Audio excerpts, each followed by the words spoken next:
나주부TV 시청자 여러분 안녕하세요.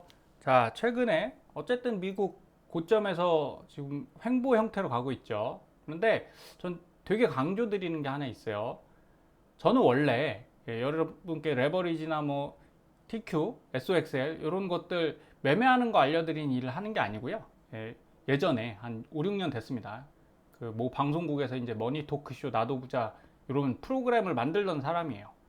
그래서 지금은 회사에서 이제 나주부 머니 코칭이라고 해서 자산 좀 있으신 분들이 돈을 어떻게 하면 운영하는 게 좋겠냐 이런 거 코칭해 드리는 역할을 합니다. 그런데 주식을 조금 잘하다 보니까 증권사에서 강의도 많이 하고 그래서 여러분들께 이런 말씀을 드리고 있는 거예요. 그런데 저의 생각은 여러분 주식을 해서 부자 되시는 거 좋아요. 근데 그게 그렇게 만만한 일은 아닙니다. 왜냐하면 여러분 주식 보시면 어때요?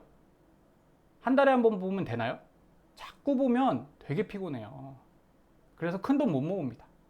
예, 이 떨어지면 불안하니까 팔게 되고 정말 꿋꿋하게 모으시는 분들은 대단하신 거예요. 그런데 그런 분들도 어떤 위기가 하나 있냐면 이런 금융 위기가 왔을 때 박살이 날 수 있어요.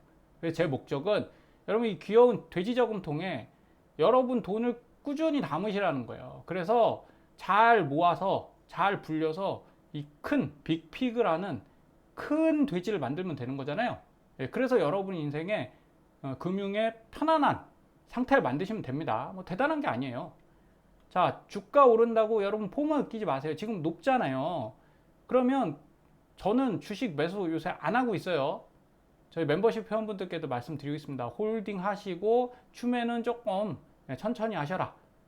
자, 한 회원님께서 충분히 마음 이해합니다. 그래서 자, 선생님 올해 봄 조정 때도 선생님 말씀대로 조정이 결국은 왔었지만 제 방송 한 3년 이상 보신 분들 아시죠? 제가 고점 저점은 굉장히 잘 잡아요. 거의 뭐 이전까지는 하면 한 90% 이상 잡아왔습니다. 그런데 더 많은 수익을 낼 수 있냐? 그건 다른 문제라니까요. 그건 내가 얼마나 돈을 투자하느냐의 문제지 그 고점 저점을 정확히 아는 것만 해도 저는 만족합니다. 왜? 제 자산이 크게 깨지지 않거든요. 그래서 조정장 올 걸 대비해서 돈을 빼놓은 상황에서 시장이 오르면 포모가 너무 심해집니다. 절대 이거 느끼실 필요가 없어요. 지금 얼마나 좋습니까? 싼 종목들이 있거든요. 그죠? 그리고 포모를 느끼시기 전에 이걸 꼭 명심하세요. 여러분 못 사서 포모를 느끼는 건 내가 아쉽다잖아요. 크게 아쉽다 정도인데 고점에서 사서 저점까지 2020년 22년도죠. 그런 경우가 오면 괴롭습니다. 고통스러워요. 여러분 소중한 돈이 반토막 난다고 생각해 보십시오. 안 돼요. 그래서 전혀 이런 걱정 가지실 필요 없다. 지금부터 하셔도 절대 늦지 않습니다. 자, 투자처 못 찾은 워렌 버핏. 요새 워렌 버핏 어르신이 욕을 먹고 있죠, 또. 예, 한간에 뭐 다 올라가는데 너무 일찍 팔아서 버핏 어르신이, 버핏 할아버지가 돈을 못 버네. 여러분, 부자 걱정은 안 하는 거죠. 예. 이게 올해 초인데 현금 449조 보유하고 계시고요. 버크셔 해서웨이는 최근에도 별로 안 샀어요. 예, 이거 그대로 갖고 있습니다. 그래서 이 회사가 위기 때 엄청난 수익을 얻는 거예요. 자, 요 영상을 보시면 허리케인이든 뭐든 각종 사고로 인해 수십억 달러가 나가야 할 수도 있잖아요. 자, 버크셔에서의 안에는 보험사들이 있어요. 그렇기 때문에 맞는 얘기죠. 이거 보상을 해줘야 되잖아요. 그러면 큰 돈이 나가야 되니까 아유 이런 걸 다 주식으로 갖고 있으면 안 된다. 그런데 개인은 어떤가요? 여러분은 진짜 생활하시면서 갑작스럽게 돈 필요할 일이 없어요? 있죠. 그런데도 돈 있으면 다 주식에만 넣어 놓으시는 그 습관은 이건 습관입니다. 투자라고 저는 생각 안 해요. 안 좋을 수 있어요. 그래서 내가 일반인이라도 현금 비중을 반드시 지키셔야 되고 저는 한 40% 현금 들고 있습니다. 한국인은 장점이 하나 있어요. 예, 외국인도 이걸 활용해서 많이 사용하는데 자, 외국인이 달러로 수익 내는 방법.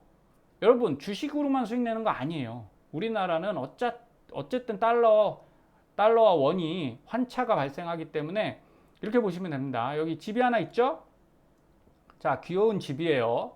요새는 집들이 귀엽지 않죠. 네, 10억 이상, 30억 서울 가면 그렇죠?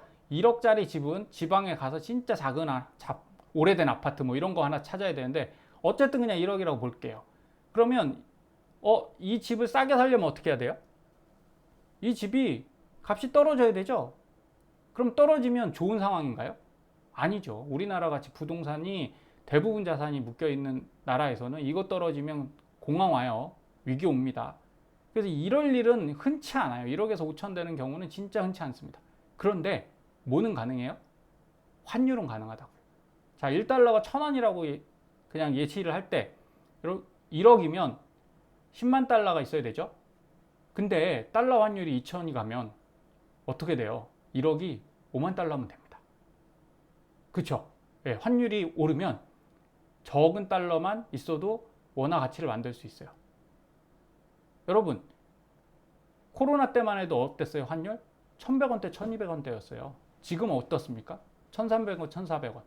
그때 코로나 때 1,400원대 오면 금융위기 온다 이랬는데 지금 작년에 1,400원대 막 있었죠. 맞나요?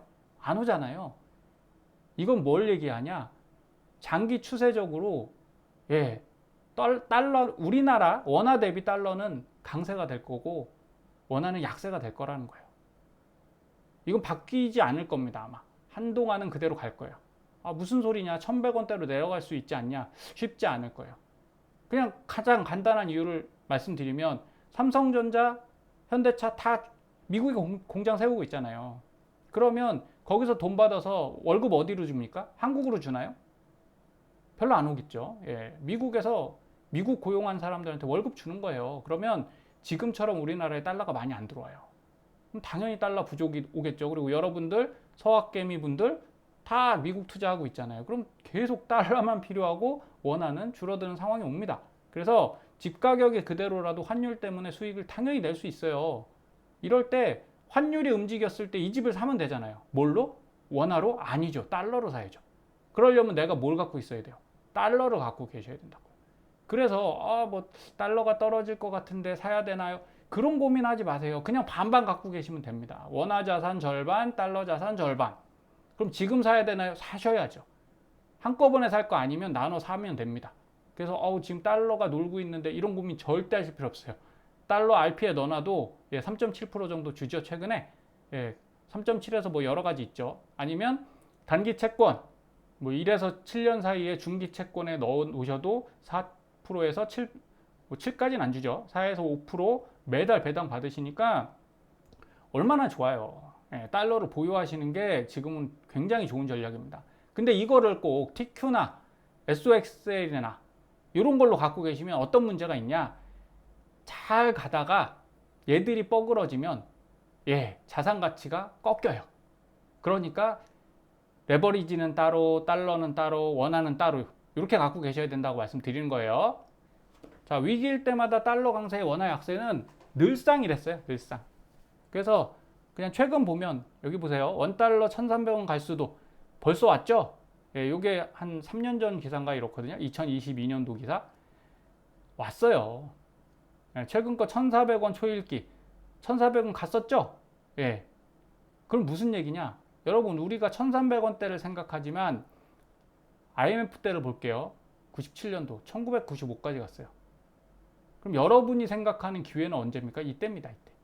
이런 게 일어나면 안 되죠. IMF가 오면 정말 힘드니까 안 되지만 어쨌든 이럴 때 왔을 때 달러를 갖고 계신 분이 굉장한 가치를 갖는다. 근데 이때 내가 TQ를 갖고 있었는데 운 나쁘게 TQ가 한 30% 빠졌다. 그러면 이게 좀 애매하다고요. 그죠? 그래서 TQ 따로, 달러 따로 반드시 명심하십시오. 금융위기 때도 1597 갔어요. 그러면 지금 1,400원 초입 때 환율이 높은 환율인가요? 아니에요.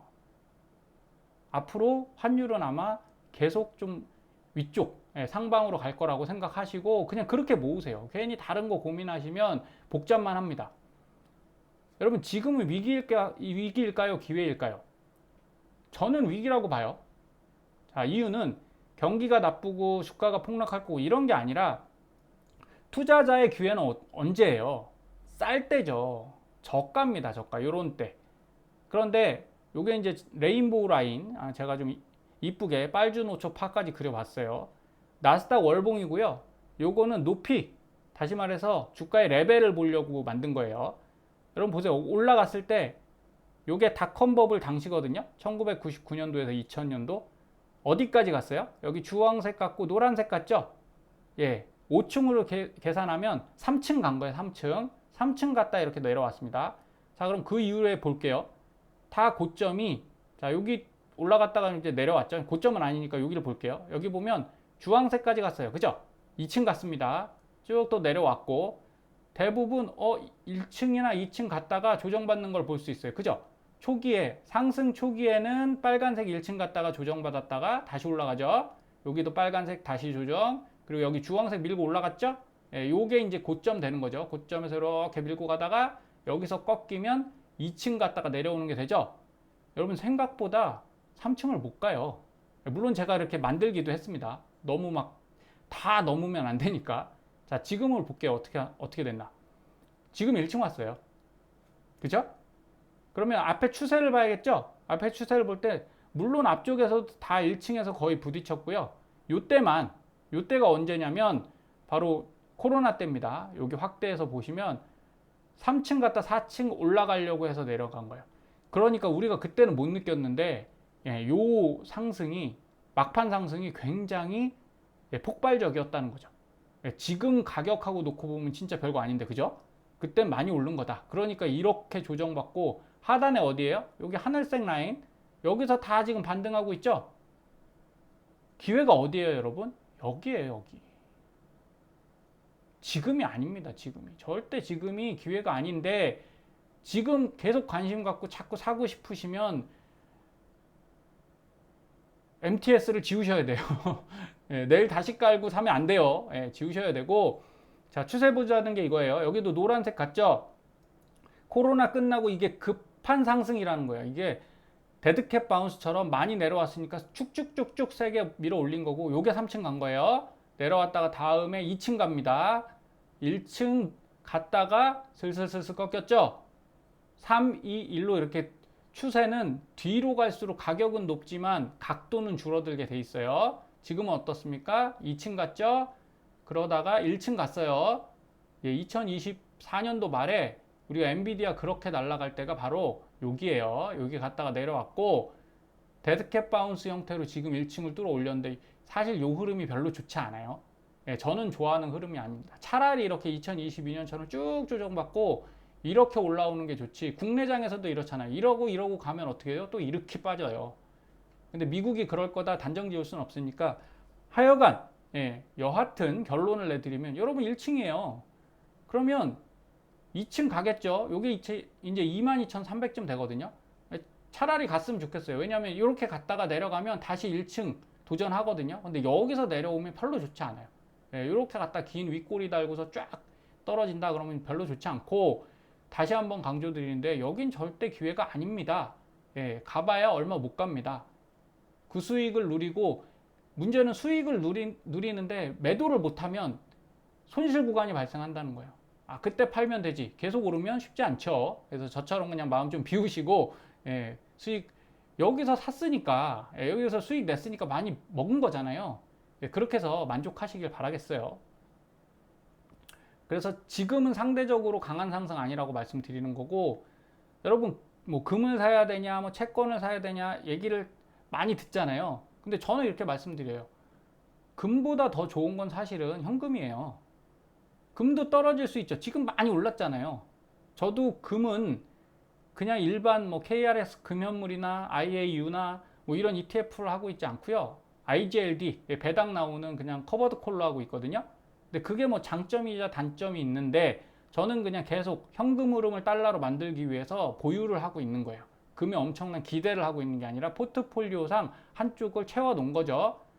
자, 여러분 1달러와 1,000원 중에 둘 중 하나 고르려면 어떤 걸 선택하시겠어요? 저라면 1달러 선택합니다. 그럼 여러분도 이 선택이시라면 고민하지 말고 지금 달러를 사세요. 달러 투자를 하실 때입니다. 다시 비싸지 않습니까? 그런 거 고민하시면 못해요. 자, 전 세계 기축통화, 가장 안전한 화폐, 미국 경제에 대한 믿음, 이런 것들은 깨졌죠. 많이 인정합니다. 그런데 거꾸로 말씀드려요. 그럼 중국 경제는 믿음이 있으세요? 유럽엔 있으세요? 일본은요? 한국은요? 별로 없잖아요. 그러니까 상대적으로 강한 거를 사실 수밖에 없고, 그렇다고 위안화 사갖고 우리가 원활하게 투자를 할 수 있나요? 쓸모가 별로 없습니다. 그래서 자꾸 비트코인으로 가시는 것도 이해는 하지만 결과는 나중에 봐야 되겠죠. 그래서 저도 비트코인은 BITO, 배당 많이 주는 선물 ETF로 하고 있는데, 그런 식으로 어쨌든 매달 나에게 달러를 줄 수 있는 투자처는 여러분들이 보유해 두시면 나쁠 게 전혀 없습니다. 현금하고 같잖아요. 현금 유동성이랑 거의 동일하니까 지금은 주식 몰빵보다는 그런 형태로 포트폴리오를 반드시 꾸려 두셔라. 나중에 저한테 고맙다고 하실 때가 또 옵니다. 자, 저가 매수를 할 수 있다면 저희 멤버십 회원분들은 할 수 있어요. 왜냐면 제가 안내드리고 있거든요. 이 연봉에서 나스닥 차트인데, 여러분 저가 매수는 어디예요? 이게 저기죠, 닷컴 버블인데, 아까 레인보우 라인에서 파란색 위쪽 쭉 올라왔다가 여기 내려올 때, 이때 사시면 저가입니까? 고통의 구간이죠. 저가는 어디냐? 요 바로 아래. 자, 최근 걸로 보면 여기 분홍색 라인 있죠? 이게 1차 저가입니다. 2차 저가가 여기 다홍색 라인이에요. 여긴 다홍색 라인까지 갔어요. 이게 저가예요. 그럼 여기서 이 아래 파란색 박스에서 갈색 원까지 가는, 다홍색 선까지 가는 구간 동안 여러분 주식을 많이 갖고 계시면 어떻습니까? 곡소리 납니다. 그래서 안 갖고 계셔야 돼요. 여기는 갖고 계셔도 조금만 갖고 계시고, 물을 위쪽부터 타는 게 아니라 기다렸다 아래에서 타야 된다. 이게 제가 늘상 주장하는 개인 투자자들이 해야 되는 리밸런싱이라고 말씀드리는 거잖아요. 그죠? 여기도 마찬가지입니다. 2007년도에도 고가잖아요. 이때 사선 답이 없어요. 내려와서 이 다홍색, 그러려면 이 다홍색이나 분홍색에 살려면 여러분 두 가지를 할 줄 아셔야 돼요. 첫 번째 차트를 볼 줄 아셔야 되고, 두 번째 현금이 있어야 돼요. 그것도 어떤 현금? 달러가 있어야죠. 그래야 기회를 잡을 거 아닙니까? 달러로 삼성전자 살 건 아니잖아요. 맞죠? 예. 그래서 여러분들이 지금 하셔야 될 것은 주식을 사시는 게 아니에요. 이런 때는 다 그 다음에 위기가 왔습니다. 그죠? 여기 샀으면 박살났죠? 여기서도 사실 작년에 샀으면 올해 여기까지 떨어졌다가 손절 딱 쳤다. 그러면 이거 진짜 포모 오는 거죠. 예, 이건 진짜 후회에 막급한 상황이 오는 겁니다. 그래서 차라리 이때 줄이고 아래쪽에 사는 분들이 훨씬 좋은 투자 방식을 채택하시는 거다라고 말씀드려요. 근데 재밌는 건 미국이나 한국이나 여기 연봉으로요, 예, 3연봉 한 번밖에 없습니다. 한 28년 동안 한 번밖에 없고, 예, 국내도 마찬가지예요. 그런데 왜 손해를 보는 걸까요? 미국은 의외로 손해보는 분이 적은 것 같지만 단기로는 많습니다. 왜? 샀다 팔았다 하니까. 첫 번째, 묻지마 투자 때문에 그래요. 여러분 상장회사 종목만 계속 보시죠. 어떤 종목이 자꾸 엔비디아나 예전에 슈퍼마이크로 컴퓨터나 팔란티어만 찾으시는데, 물론 저도 그런 것들 멤버십에서 안내 드리니까 일부 가지고 계셔야 돼요. 왜? 남들 수익에 나도 수익 나는 건 너무나 당연한 거잖아요. 거기에 동참하는 건 맞는데, 거기에만 올인하면 문제가 하락할 때 방어가 절대 안 됩니다. 그래서 회사 중심으로 가지 마시고 지금은 어쨌든 지수 중심으로 보셔야 돼요. 그리고 쪽집게 투자, 방금 말씀드렸죠. 회사를 장래 가능성이 있어서, 뭐 예를 들어 그런 거죠. 양자 컴퓨터 이래갖고 우리가 아이온큐를 엄청 샀잖아요. 그러면 어떤 분한테는 그 상승 구간에 기회가 되지만 그 하락 구간에 또 엄청난 손실이 발생하는 거예요. 이건 투자라기보단 트레이딩 영역이라 여러분들이 트레이딩을 잘 하셔야 할 수 있는 겁니다. 근데 내가 그런 능력이 없다면 트레이딩 능력을 키우세요. 공부하려고요. 그러시면 손실 본다니까요. 왜? 내가 능력이 없는데 자꾸 그걸 키우려다 보면 그냥 할 수 있나요? 아니죠. 실제 하다 보면 손실이 납니다. 그래서 그럴 땐 어떻게 하시라는 거예요? 차라리 싼 가격을 기다리시면서 저축하시라는 거예요. 그래서 지수 상승분 이상을 만들어 내려면 여러분들이 세력하고 싸워야 돼요. 국내든 미국이든. 그러려면 트레이딩을 배워야 되는데 어려운 일은 맞다. 못할 건 아니지만, 예, 거기에 너무 몰입하시면 뭐가 피곤해지냐? 일생이 피곤해집니다. 일생까지는 좀 그렇고요. 일상. 예, 자꾸 주식 봐야 되고 아침 저녁으로 쳐다봐야 되고, 그죠? 그러지 말고 여러분 생활에 집중하시고 저축하시면서 뭐만 잡으세요? 기회가 옵니다. 저점을 잡으시면 돼요. 예, 저희 방송 보시면서 그 저점을 한번 평가해 보시기 바라겠습니다. 바닥에 사려는 욕심이라고 하는데 저는 가능하다고 말씀드려요. 근데 차트 안 보시는 분들, 차트는 한 번도 안 보시면서 바닥에 사려는 건 욕심 아닐까요? 예, 주가지수 뭐 뉴스 보면서 지금이 바닥이야, 이걸 어떻게 평가하나요? 아까 제가 보여드렸죠? 여기는 보이잖아요. 여기 오면 바닥이구나. 여기서 더 내려오면 여기가 바닥이구나. 확정 지을 수는 없어도 가능성은 훨씬 높아집니다. 그래서 바닥에 사려는 욕심보다는 바닥에 사려는 시도, 그러기 위해서는 현금 보유 반드시 하셔야 돼요. 그래서 큰 수익 내려면 지금 주식 사시면 안 됩니다. 일봉상 나스닥 볼게요. 여기 사신 분들은 어때요? 손실이죠. 그래서 제가 일봉상 쓰는 차트 내려올 때 제 방송 보신 분들은 기억하시죠? 회색음영 들어가면 어떻다? 손대지 마라. 내려왔다가 반등했죠? 반등하니까 산다. 돌파 시도하니까 산다. 안 되는 거예요. 이럴 때 안 된다고요. 왜? 하락 추세가 시작됐잖아요. 그래서 이땐 절대 건들지 마시고 내려왔을 때 일봉에선 노란색입니다. 노란색 닿았을 때 사면 수익 구간 나오죠?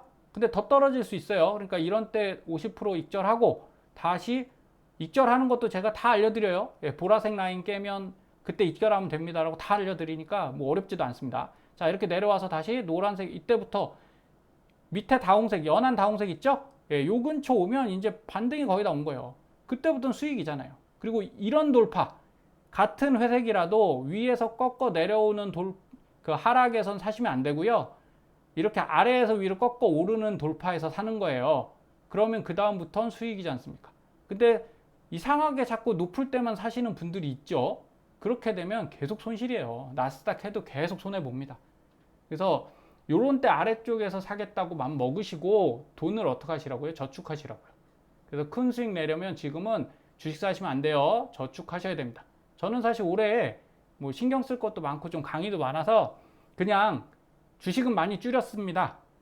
높기도 하고. 그리고 제가 최근에 말씀드린 변액연금 있죠? 거기다가 그냥 매달 50만 원씩 그냥 월저축하고 있어요. 그래서 올해 한 19% 정도 났는데 보면 여기 채권형 있죠? 채권형 수익률 11.38, 이머징 마켓 17.4, 글로벌 주식형 15, 스마트 주식형 요거 이제 코스닥인데 16.87, 롱텀 밸류 25.44. 이건 코스피예요. 오히려 코스피가 요번에 좀 높죠? 자, 이거를 제가 신경 안 쓰고 그냥 매달 넣고 있다니까요. 그러면 그냥 저축이잖아요. 근데 몇 번 말씀드렸어요. 이러면 수수료가 세지 않냐? 기본납 작게 잡으시고 추가납 2배 잡으시면 수수료 3분의 1이면 됩니다. 그래서 3% 정도면 돼요. 3%도 센 거 아닙니까? TQ가 1%인데 여러분 거꾸로 얘기해서 연금은 어떻다고요? 10년 넘으면 비과세잖아요. 세금 없어요. 나중에 돈 중도 인출해도 세금이 없습니다. 그래서 저는 그걸 연금으로 받으려고 하는 게 아니라 이렇게 해서 만약에 5년을 모은다고 할게요. 뭐 300에 5년에서 한 1,500이지만 큰 돈은 아니지만 그 뭐 1,500 갖고 주식 투자해서 얼마나 벌겠어요. 자칫하면 다 깨먹습니다. 뭐 엄청 오르면 많이 벌겠죠. 하지만 요게 모여 있는 상태에서 TQ나 SOXL이 바닥을 쳤다고 자신 있게 생각이 되면 뭐 TMF를 사도 상관없죠. 중도 인출해서 저는 살 거예요. 그러면 신경 안 쓰고 기다릴 수 있는 충분한 시간을 확보할 수 있습니다. 여러분들도 단지 은행에 넣기는 아쉬우니까 이런 방법 또는 ETF, 매달 배당 나오는 ETF들 있죠? 국내 거든 해외 거든. 그리고 최근에 안내드린 절세 전략 계좌들, 절세 계좌들 활용하셔서 모아놨다가 근데 이제 이거는 중도 인출해서 다시 주식을 사기에는 ISA밖에 안 되겠죠. 연금저축이나 IRP는 안 되니까 그래서 그냥 저는 변액연금을 쓰고 있는 겁니다. 자, 여러분 삼겹살이 사실은 맛있죠? 먹기엔 엄청 맛있습니다. 근데 맛있다고 삼겹살만 먹으면 어떻게 돼요? 건강이 안 좋아져요. 진짜 중요한 건 속까지 편해야 보양식이 되는 거라 그래서 우리가 여기 삼계탕 같은 거 먹는 거 아니겠습니까? 전복 넣고. 그래서 투자도 마찬가지예요. 여러분 삼겹살만 추구하지 마시고 진짜 몸에 좋은 맛은 좀 없더라도 요런 것들을 챙겨 가세요. 그래서 적립식 투자는 주가 하락이 오히려 기회가 되잖아요. 그리고 손실 가능성이 훨씬 낮습니다. 위험이 크게 개선돼요. 주가 예측이 필요 없어요. 한 5년 그냥 계속 사겠다 맘먹으면 되니까. 그 다음에 원금 회복 가능성 가능합니다. 충분히. 펀드 변경 통해서 저는 잘 하고 있고요. 소액도 투자가 가능하다는 걸 잊지 마시고 지금은 한 번에 왕창 사겠다는 생각하지 마세요. 그래서 단순하고 마음이 편안한 이상적인 저축 방식으로 여러분들이 돈을 모아 가시길 바라고요. 반드시 달러를 모으시길 강추하겠습니다. 그래서 오늘 시청해 주셔서 감사드리고 앞으로 구간은 어떤 구간이냐면 여러분 자산을 지키는 구간입니다. 불리는 구간은 그리 길지 않을 수도 있어요. 꼭 명심하셔서 실천하시는 나주브 리치님들 되시면 좋겠습니다. 감사합니다.